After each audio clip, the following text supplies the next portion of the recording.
இது புதுச்சேரியின் முன்னாள் அமைச்சர் ஷாஜகானின் பிரம்மாண்ட இல்லம். இது ஒரு முன்னாள் சபாநாயகர் கட்டிக் கொண்டிருக்கும் நட்சத்திர ஹோட்டல். இது அதிமுக முன்னாள் சட்டமன்ற உறுப்பினர் அன்பழகனின் இல்லம். புதுச்சேரியில் அரசியல் மக்களுக்கு பயன்பட்டதோ இல்லையோ, அரசியல்வாதிகளுக்கு சிறப்பாகவே கை கொடுத்துள்ளது என்பதற்கு உதாரணங்கள் தான் இவை. அதிகாரம், சிபாரிசு, பணம், குடும்ப அரசியல் இவை நான்கும் புதுச்சேரி அரசியலில் பின்னி பிணைந்தவை. கொள்கைகள் அதிகாரத்திற்காக எப்போது வேண்டுமானாலும் இங்கு விற்கப்படும். கட்சிகள் பதவிக்காக எந்த நேரத்திலும் தாவப்படும். இவற்றையெல்லாம் பார்த்து பார்த்து புதுச்சேரி வாசிகள் சலிப்படைந்ததுதான் மிச்சம். அடிப்படையில் என்னன்னா, இவங்க எல்லாமே வியாபாரி தான். இவங்க யாரும் ஒரு கட்சிக்காரனோ ஒரு கொள்கைக்காரனோ ஒரு அரசியல்வாதியோ கிடையாது. வியாபாரிகளாக இருந்து கட்சிகளுக்குள்ளே போனவங்க. அதனால் இவங்ககிட்ட கொள்கையை எதிர்பார்க்க முடியாது. அதனால தான் காங்கிரஸ்லேருந்து பிஜேபிக்கு ஓடுறது, என்ஆர் காங்கிரஸ்லேருந்து காங்கிரஸுக்கு ஓடுறது, காங்கிரஸ்லேருந்து இப்படி மாறி மாறி இவங்க கூடாரம் மாறுவது என்பது ஒரு வியாபாரிகளுடைய இது. இப்படிப்பட்ட கேவலமான தன்மை புதுச்சேரியில் தொடர்றதுக்கு இந்த அரசியல் சமுதாயத்தின் மீது அக்கறை இல்லாமல், மக்கள் மீது அக்கறை இல்லாமல் போனதுக்கு காரணம் ஒட்டுமொத்த மூன்றாம் தர வியாபாரிகள்லாம் அரசியலில் அதிகாரத்தை கைப்பற்றிட்டாங்க. இன்று புதுச்சேரி எதிர்கொண்டிருக்கும் சவால்கள் ஒரு நாளில் உருவானதல்ல. இது அரசியல்வாதிகளின் முடிவுகளால் உருவான ஊழ்வினை.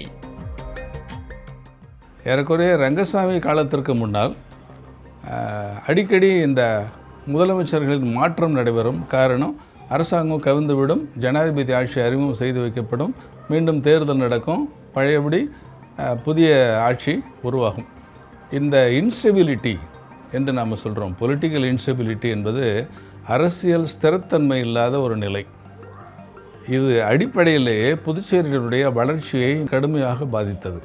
மிக மிக இருண்ட காலத்தை நோக்கி புதுச்சேரி மாநிலம் போய்கொண்டிருக்கிறது என்பது மிக மிக தெளிவாக தெரிகிறது. இன்றைக்கு மீண்டும் இந்த நல்லாட்சி தொடர வேண்டும், புதுவை மலர வேண்டும். உங்களுடைய வாழ்க்கையுடைய தரத்தை உயர்த்துவதுதான் காங்கிரஸ் கட்சியுடைய கொள்கை. வளர்ச்சி பெறுவோம் என்று நம்பி வாக்களித்தவர்களுக்கு ஒரு ரொட்டி துண்டை மட்டுமே கொடுத்துவிட்டு சுயநலத்தில் ஆர்வம் காட்டும் போக்கு புதுச்சேரியின் அரசியல் மாண்பை சீர்குலைத்துள்ளதாக வேதனைப்படுகின்றனர் சமூக ஆர்வலர்கள். சாராயக்கடை முதலாளிகள் எல்லாம் சட்டமன்ற உறுப்பினர்கள் ஆக்கியதனுடைய விளைவு இந்த ஊரில் இப்படி கொண்டு வந்திருக்காங்க.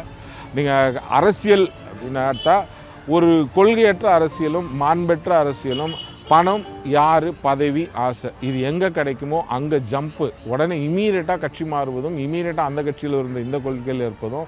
இவங்க எப்படினா நாம் நம்புறது, என்ன கொள்கை இருக்குது இவங்களுக்கு, இது எப்படி அப்படின்றதே புதுச்சேரியே இன்றைக்கி ஏதோ ஒட்டுமொத்தமாக மத்திய அரசு ஒரு பரிசோதனை கூடமாக பயன்படுத்திகிட்டு இருக்குதுனாலும், இங்கே உள்ள அரசியல்வாதிகளும் தன்னுடைய சுய லாபத்திற்காகவும் தன்னுடைய பதவிக்காகவும் அவர்களுடைய லாபத்துக்காகவும் இந்த மண்ணை அப்படி தான் யூஸ் பண்ணிகிட்டு இருக்காங்க. புதுச்சேரி, காரைக்கால், மாஹே மற்றும் ஏனாம் பகுதிகளை சேர்த்து மொத்தம் 30 சட்டமன்ற தொகுதிகள் இருக்கின்றன. சுமார் 9.5 லட்சம் வாக்காளர்கள் இருக்கின்றனர். ஒரு தொகுதியில் மும்முனை அல்லது 4 முனை போட்டி நிலவும் போது ஒரு வேட்பாளர் 10,000 முதல் 12,000 வாக்குகள் பெற்றாலே வெற்றி பெற அதிக வாய்ப்புள்ளது. 30,000 ஓட்டு இருக்கிற இடத்துல இப்போ ஒரு 15,000, 12,000, 13,000 ஓட்டு வந்தால் வெற்றி பெற்றலாம் என்று வியாபார ரீதியாக ஓட்டை பர்ச்சேஸ் பண்ணக்கூடிய வேலைக்கு ஈஸியான இடமாக பாண்டிச்சேரி மாறி இருக்கிறது. ஆகவே எல்லாருடைய கவனமும் பாண்டிச்சேரியில் ஈஸியாக 30 தொகுதிகளில் 15, 16 பிடிச்சோம்னா முதலமைச்சர் ஆகிடலான்னு சொல்லி இவர்கள் எல்லாமே கொள்ளையடித்து பணத்தை பாதுகாப்பதற்கும், ஈஸியாக பதவிகளை பெற்று பெரிய அந்தஸ்தை உருவாக்குவதற்கும், தாங்கள் கொள்ளையடித்த பணத்தை தக்க வைத்துக் கொள்வதற்கு மாற்றுப்பாதை என்பது அரசியலை பயன்படுத்துகிறார். கடந்த 30 ஆண்டுகள் அரசியல் வரலாற்றில் சட்டமன்ற உறுப்பினர்கள் கட்சி மாறுவது, கூட்டணி பிளவுகள், குடியரசுத் தலைவரின் ஆட்சி என பல நாடகங்கள் அரங்கேறியிருக்கின்றன. இவை மக்களின் நம்பிக்கையை கேள்விக்குறியாக்கியிருக்கின்றன. ஒட்டுமொத்த இந்தியாவும் பார்த்து சிரிக்கக்கூடிய அளவில் இருக்குது இங்கே உள்ள அரசியல். சமீபமாக நடந்த சம்பவங்கள்லாம் பார்த்திங்கன்னா, காலையில் 11 மணிக்கு ஒரு கட்சி தலைவரோடு உட்காந்து இன்டர்வியூ கொடுத்துக்கிட்டு அவருக்காக போராட்டம் நடத்துகிறேன்னு குரல் கொடுத்துக்கிட்டு இருந்த ஒருத்தர் 3 மணிக்கு பார்த்திங்கன்னா அப்படியே வேற ஒரு கட்சி ஆப்போசிட் கட்சியில் இருக்கிறார்.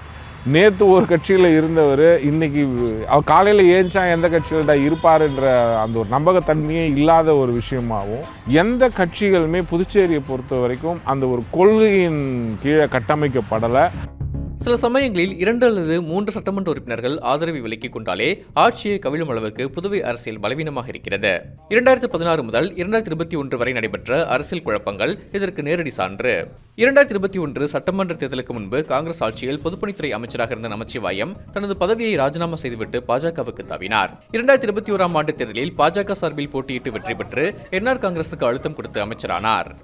சமீபத்தில் பார்த்துருப்போம் நம்ம காங்கிரஸ் நாராயணசாமி ஆட்சி கவிழ்ப்பதற்கு அங்கிருந்த முக்கிய நபர்கள், குறிப்பாக நமச்சிவாயமோ ஜான்குமாரோ மற்ற நபர்களோ அவங்க என்ன பண்ணுறாங்கன்னா அந்த ஆட்சியை கவிழ்ப்பதற்காக அதிகார மையத்தை நோக்கி மத்தியில் இருக்கக்கூடிய அரசை நோக்கி அவர்கள் பயணிக்கிறாங்க. அப்படி பயணிக்கும் போது பார்த்தீங்கன்னா இங்கே பாண்டிச்சேரியில் ஒரு ஸ்திரத்தன்மை என்பது அரசியலில் குறைஞ்சதுன்னு பார்க்குறோம் நம்ம. 2016ஆம் ஆண்டு புதுச்சேரி அரசியலில் அரங்கேறிய காட்சிகள் மிக மோசமானவை. 2014 நாடாளுமன்ற தேர்தலில் காங்கிரசின் அஸ்தமனம் தொடங்கிய நிலையில் நாராயணசாமி மத்தியிலிருந்து மாநில அரசியலுக்குள் தனித்துக் கொண்டார். 2016 சட்டமன்ற தேர்தலில் காங்கிரஸ் கூட்டணி பெரும்பான்மை பெற்றவுடன் நாராயணசாமிக்கு முதல்வர் பதவி கண்ணை உறுத்தியது. அப்போது திமுக எம்எல்ஏ ஜான்குமார் தன் பதவியை ராஜினாமா செய்து இடைத்தேர்தலில் நாராயணசாமியை வெற்றி பெற செய்தார். ஆனால் 2021 அதே ஜான்குமார் தான் நாராயணசாமியின் ஆட்சி கவிழ்ப்புக்கு சூத்திரதாரியாகவும் இருந்தார். பாஜகவில் அமித்ஷா முன்னிலையில் தன்னை இணைத்துக் கொண்ட ஜான்குமாருக்கு அதன் பிறகு ஏறுமுகம்தான். வெற்றி பெறலன்னா இந்தியா விட்டே போயிடுறேன், வேற யார் சேலஞ்ச் பண்ண சொல்லுவோம். இன்று புதுவையில் 3 முக்கிய தொகுதிகளின் வெற்றியை தீர்மானிப்பவராக இருக்கிறார். அதற்கு மற்றொரு காரணம் அவர் தூக்கி எறியும் இலவச பொருட்களும் நலத்திட்ட உதவிகளும். ஒரு தனிநபரின் ஆளுமை அரசியலில் எப்படி ஆதிக்கம் செலுத்துகிறது என்பதற்கு ஜான்குமார் ஒரு சிறந்த எடுத்துக்காட்டு. இதே ஊரில் ஜான்குமார்னு ஒரு லாட்ரி அதிபர் இருக்கிறாரு. அவர் நம்ம சுதேசி அந்த மில் வாசலில் சாதாரணமாக ஒரு டேபிள் போட்டு அந்த மரத்தடியில் லாட்ரி தொழில் பண்ணிகிட்டு இருந்தவர் தான். இன்றைக்கி இவ்வளோ பெரிய செல்வந்தராக மாறி இருக்கிறாரு. அவர் எம்எல்ஏ ஆகி அவர் அமைச்சர் ஆகிட்டார். இன்றைக்கி அவர் குடும்பத்தை சேர்ந்த தன்னுடைய மகனையும் எம்எல்ஏவாக மாற்றியிருக்கிறாரு. 2021 நாராயணசாமி ஆட்சி கவிழ்ப்பில் முக்கிய பங்காற்றியவர் அப்போதைய சபாநாயகர் VP சிவக்கொழுந்து. பின்னர் ரியல் எஸ்டேட் தொழிலில் கவனம் செலுத்தியவர் தற்போது என்ஆர் காங்கிரஸ் சார்பில் லாஸ்பேட்டை தொகுதியில் போட்டியிடுகிறார். அவரது சகோதரர் VP ராமலிங்கம் பாஜக வேட்பாளராக ராஜ்பவன் தொகுதியில் போட்டியிடுகிறார். இப்போ இந்த மாதிரி ரியல் எஸ்டேட் அதிபர்கள்லாம் அரசியலுக்கு வந்த உடனே அவங்க கட்சி மாறது அவங்களுக்கு ஒரு இதே கிடையாது. அவங்களுக்கு அதுக்காக கூச்சப்படுறதோ வெட்கப்படுற தன்மையே அவங்களுக்கு இயல்பாகவே இல்லை. நேற்று இருக்கிற வரைக்கும் அன்னை சோனியா காந்தி, இளந்தலைவர் ராகுல் காந்தி அப்படின்லாம் வாய்க்கீழியே பேச வேண்டியது. அதுக்கு அடுத்து உடனே பாஜகவுக்கு போன உடனே பாரத பிரதமர் நரேந்திர மோடி அப்படின்னு அவுத்து விட வேண்டியது. என்னன்னா இவங்க தவறாக சம்பாதிச்ச பணத்தை வச்சுக்கின்னு மக்களுடைய ஏழ்மையை விலை கொடுத்து வாங்கிடுறாங்க. அதாவது கடந்த காலங்களில் நாராயணசாமியின் அமைச்சரவையில் அவருக்கு வலதுகரமாக அமர்ந்திருந்தவர்கள் இன்று ரங்கசாமி தலைமையிலான கூட்டணியில் அங்கம் வகிக்கிறார்கள். இதுதான் புதுச்சேரியின் விசித்திர அரசியலாக உள்ளது. இங்கே இருக்கக்கூடிய சார்லஸ் உட்பட, ஜான்குமார் குடும்பம் உட்பட, சார்லஸ் குடும்பம் உட்பட, நமச்சிவாயம் குடும்பம் உட்பட இருக்கக்கூடிய என்ஆர் உட்பட அனைவரும் என்ன ஈஸியாக வியாபாரம் செய்வதற்கு சிறந்த இடம் புதுச்சேரி கைக்கு அடக்கமாக இருக்கிறது. அதனால் முதலமைச்சர் ஆகிவிடலாம் என்ற எண்ணத்தோடு பல திட்டங்களை செய்து எந்த வகையிலாவது குறுக்கு வழியில் வாழ்வு தேடிடும் திருட்டு கூட்டமடா, கொள்ளையடிப்பதில் வல்லமை காட்டும் திருட்டு கூட்டமடா புதுச்சேரிக்குள் புகுந்திருக்குதா. இவ்வளவு குழப்பங்களுக்கு மத்தியில் இந்த தேர்தல் திருவிழாவில் ஆடம்பரமாக களமிறங்கியிருக்கிறது லாட்டரி மன்னன் என்று அழைக்கப்படும் சாண்டியாகோ மார்டினின் குடும்பம். சாண்டியாகோ மார்டினின் மகன் சார்லஸ் மார்டின் லட்சிய ஜனநாயக கட்சி என்ற புதிய கட்சியை தொடங்கி அதன் மூலம் தேர்தலை சந்திக்கிறார். தேசிய ஜனநாயக கூட்டணியின் மூலம் காமராஜர் தொகுதியில் களமிறங்கும் அவர் தேர்தல் முடிவில் தாக்கத்தை ஏற்படுத்தலாம் என கூறப்படுகிறது. சின்னஞ்சிறிய பகுதியான புதுச்சேரி இன்றைக்கு ஒரு வேட்டைக்காடாக மாதிரி ஆகிப்போச்சு. வந்தவன்லாம் எவன் வேணாலும் இங்கே அதிகாரத்தை கைப்பற்றலாம், எப்படி தவறாக சம்பாதிச்ச பணத்தை எடுத்து வந்தால் இங்கே அதிகாரத்தை கைப்பற்றலாம் என்ற நோக்கத்தோடு இருக்கிற இந்த கள்ள லாட்டரி மாஃபியாக்கள் எதிர்காலத்தில் இவங்களுடைய மிகப்பெரிய ஒரு கனவு திட்டத்தோடு வந்துக்கிறான். ஆனால் புதுச்சேரி சுற்றுலாவில் வளர்ந்து இருக்குது. இன்றைக்கு இந்தியா முழுக்க இருக்கிறவங்க விடுமுறை நாட்களில் இங்கே வராங்க. அந்த மக்களை, பல்வேறு மாநிலத்து மக்களை குறிவைத்து இந்த சூதாட்ட விடுதிகளை இங்கே கொண்டு வரணும்னு இந்த கும்பல் ஆசைப்படுறாங்க. இவங்களுடைய எதிர்கால கனவும் அதுதான்.